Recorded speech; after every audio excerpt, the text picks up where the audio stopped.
اللہ تبارک و تعالی کی حاکمیت پر ایک غیر متوازن انداز سے زور دیا گیا، اور اس کے اسباب نفسیاتی اور تہذیبی ہیں کہ جب قومیں جو ہیں وہ غلامی کے لمبے ادوار جھیلنے لگیں، جب قوموں کی تاریخ کا ایک اچھا خاصا حصہ غلامی میں بسر ہو، تو ایسی قوم کے تصور الہ میں تبدیلی آ جاتی ہے، یا یوں کہہ لیں کہ اس کے تصور الہ میں کوئی ایک عنصر ایسا غالب آ جاتا ہے جس عنصر کی ضرورت تو ہے اللہ کو ماننے میں، لیکن اس کی جو جگہ ہے اس جگہ سے اس عنصر کو زیادہ بڑھا دیا جاتا ہے، اور اس کو پھر اس مقام اور اس مرکزیت میں بٹھا دیا جاتا ہے جہاں کے لیے وہ عنصر بنا نہیں تھا۔ تو اس کو میں کہہ رہا ہوں کہ یہ غیر متوازن اصرار شروع ہو گیا ہم لوگوں کے یہاں، جن کے اندر غلامی سے نکلنے کی صلاحیت نہیں تھی اور غلامی سے راضی ہو جانے کی سی کیفیت پیدا ہو گئی تھی۔ تو ایسی قوموں میں اگر اللہ کا حاکم ہونا اس کی دیگر حیثیتوں پر غالب آ جائے تو یہ تعجب کی بات نہیں ہے، لیکن بہرحال مطلب یہ اس کے اسباب جیسے بھی ہوں، لیکن یہ چیز اپنی بناوٹ میں، یعنی یہ پوری چیز جو ہے اس نے ہمیں اللہ کے ساتھ تعلق کی فطری بنیادوں سے بے خبر کر دیا۔ اس نے بندگی کی حقیقت کے بارے میں ہمارے تصورات کو متاثر کر دیا۔ مطلب بندگی کا نام غلامی پڑ گیا، حالانکہ بندگی اپنے ایسنس میں آزادی ہے، بندگی کا سبسٹنس آزادی ہے۔ بندگی ایک ایسا اسٹرکچر ہے جو آزادی کے خمیر سے بنایا تھا اللہ نے۔ ہم نے اپنی تاریخ سے پیدا کردہ عوامل سے متاثر ہو کر اس اسٹرکچر کے بنیادی مادے کو بدل دیا، تو حقیقت بندگی کا تصور بدل کے رہ گیا۔ اسی طرح حقیقت معبود کا کانسیپٹ جو ہے وہ بھی متاثر ہوا، جو کہ ان معنوں میں متاثر نہیں ہوا کہ ہم نے اللہ سے کوئی ایسی صفت منسوب کر دی جو اس کے اندر پائی نہیں جاتی۔ اللہ کا حاکم ہونا ہمارے ایمان کا حصہ ہے۔ اللہ کو حاکم مانے بغیر اللہ کا بندہ ہونے کا دعویٰ نہیں کیا جا سکتا، یہ بالکل ٹھیک ہے، لیکن اللہ کا حاکم ہونا اتنے غیر متوازن انداز سے اس کی دوسری حیثیتوں پر غالب نہیں رکھا گیا تھا جس طرح کہ ہم نے اسے غالب کر دیا۔ تو اس کا نتیجہ یہ ہوا کہ حاکم اور محکوم میں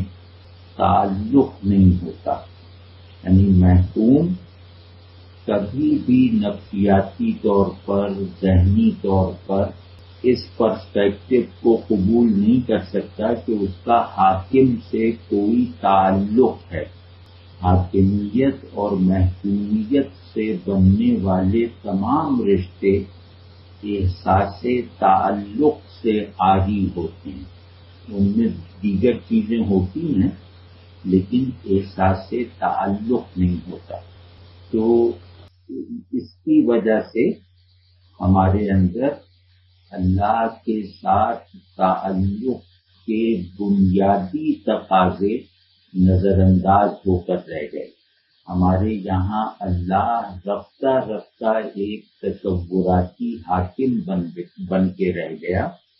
جس کے ساتھ تعلق رکھنے والے احساسات اور قوتیں اور صلاحیتیں گویا ہمارے اندر پائی ہی نہیں جاتی۔ تو اس سے بہت زیادہ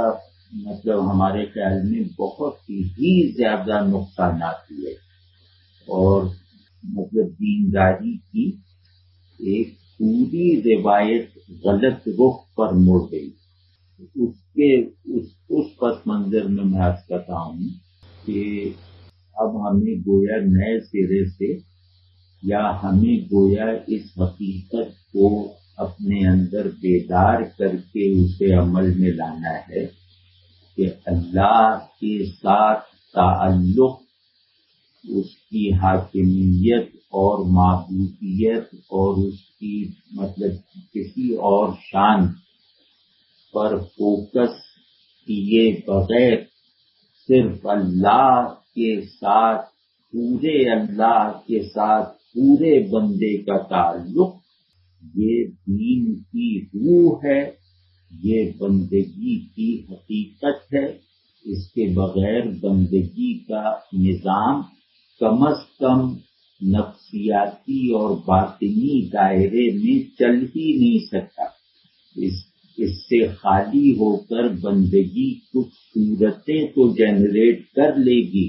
لیکن ان صورتوں کے کوئی گہرے معنی نہیں ہوں گے، کیونکہ جو صورت بھی باطن کی تصدیق کے ساتھ، یا جو فارم بھی باطن کے کسی مستقل حال سے نسبت نہیں رکھتی ہوگی، وہ فارم میننگ لیس ہے، وہ فارم بے روح ہے۔ تو ہمیں گویا اتنے بڑے فریضے کو کم از کم اپنی ذات کی حد تک ادا کرنا ہے۔ ہمیں کم از کم اتنی بڑی بھولی ہوئی بات کو اپنے حافظے میں، اپنے پروڈکٹیو اور عملی حافظے میں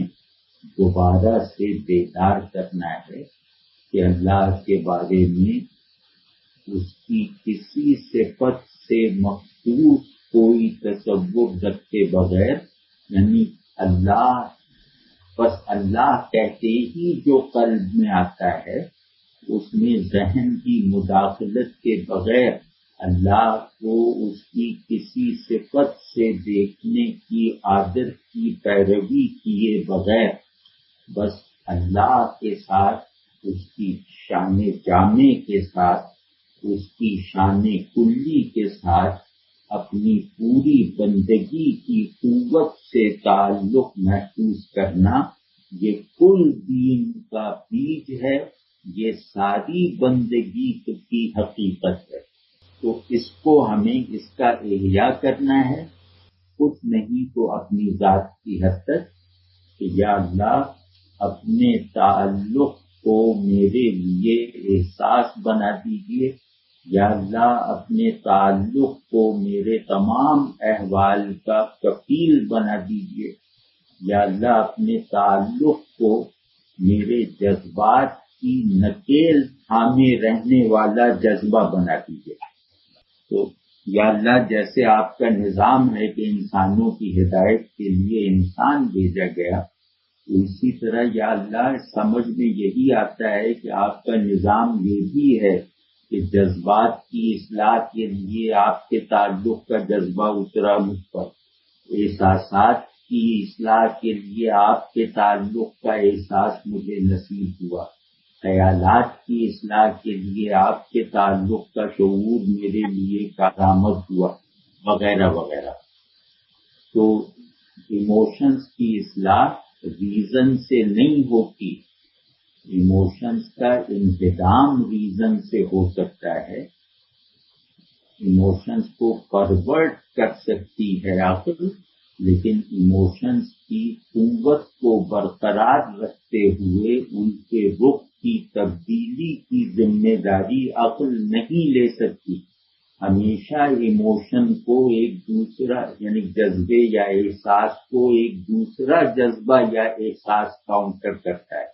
اسی طرح میری خواہش میرے تخیل کو میں ترمیم نہیں لا سکتی،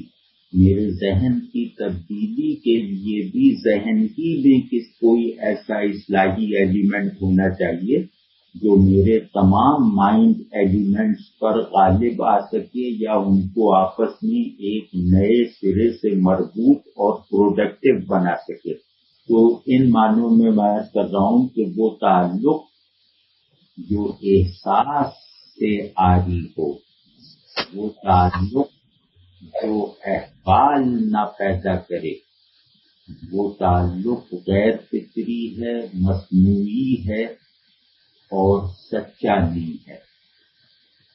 مطلب انسانی فطرت اس طرح بنی ہے کہ وہ دیکھے ہوئے سے تعلق بھی جذبہ تعلق کے ساتھ رکھتا ہے، اندیکھے سے بھی اس کا تعلق ایک احساس تعلق کے ساتھ ہوتا ہے، ایک کیفیت تعلق کا حامل ہوتا ہے.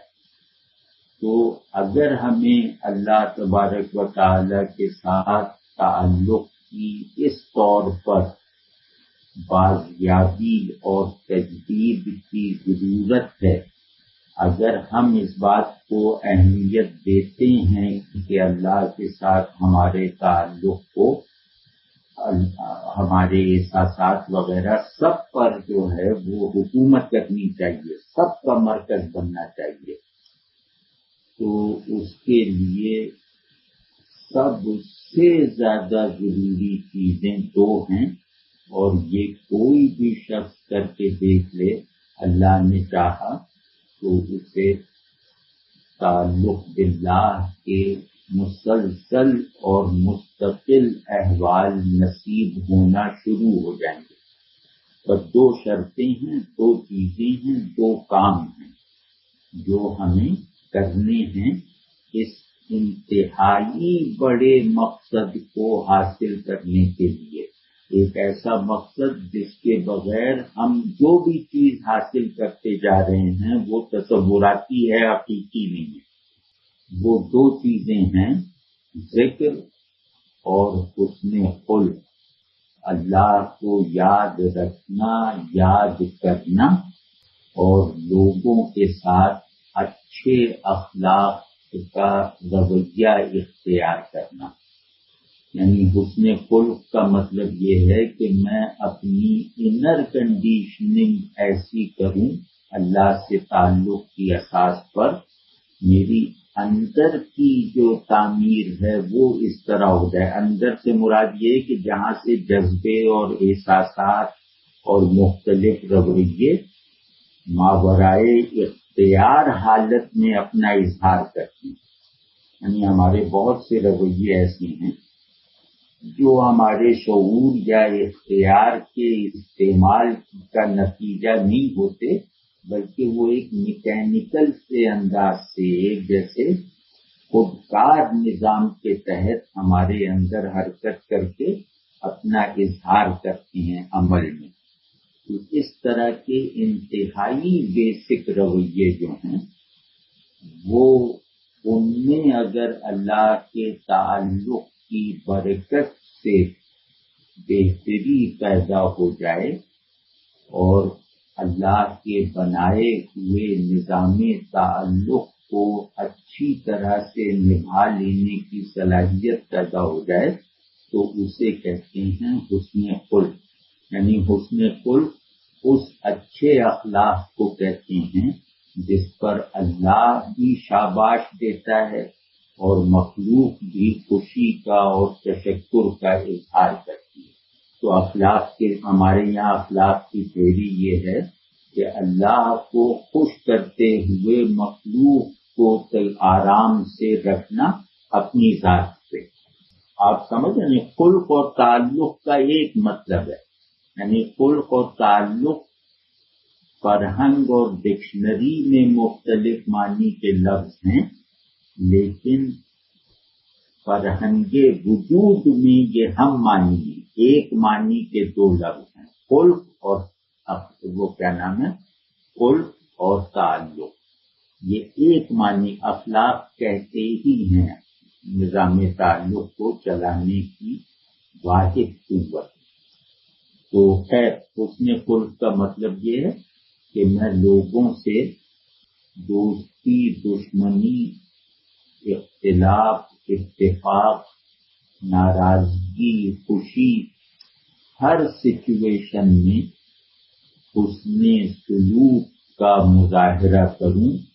ان کی خیر خواہی کے موقف پر خود کو قائم رکھوں۔